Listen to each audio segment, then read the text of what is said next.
Je sais pas si ça vous arrive des fois. Mais moi, ça m'est arrivé en fin de semaine. Et c'est pour ça qu'aujourd'hui, je fais ça dans l'auto.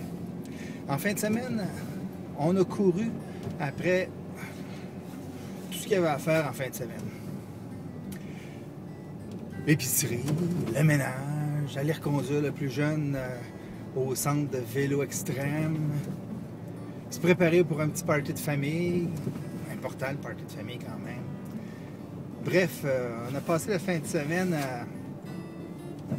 à se remettre de la fin de semaine, puis on s'était dit qu'il fallait pas se lever trop tard, donc on a dormi un petit peu moins, puis je sais pas si ça vous arrive.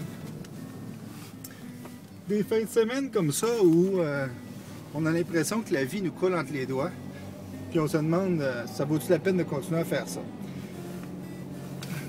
Souvent, ces fins de semaine-là, qui ne nous permettent pas de récupérer, sont accompagnées de toutes sortes de réflexions au sujet de ce qui est important dans la vie, parce qu'on se dit que ça vaut pas la peine, c'est ça. Il y a tellement de choses à faire qu'on n'a pas le temps de faire les bonnes choses. Alors, cette semaine, c'est de ça que je vous parle. Est-ce que, à chaque fois que vous faites les choses et que vous sentez le débordement vous envahir, est-ce que vous prenez quelques instants pour vous demander, est-ce que je fais la bonne chose? Est-ce que dans un moment de débordement, c'est toujours aussi important d'aller faire l'épicerie? Ben, peut-être que ça fait partie des priorités parce que celle-là est importante, sinon vous ne mangerez pas.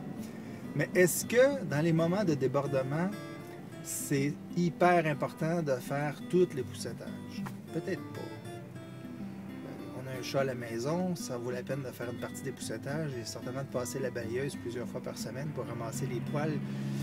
Mais au-delà de ça, je me pose souvent des questions.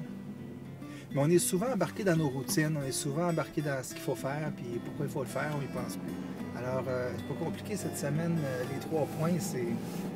Vous allez voir, c'est similaire à bien d'autres choses qu'on fait. Avez-vous identifié ce qui est important? Mais plus important, le deuxième point, avez-vous identifié ce qui n'est pas important et que vous continuez à faire encore?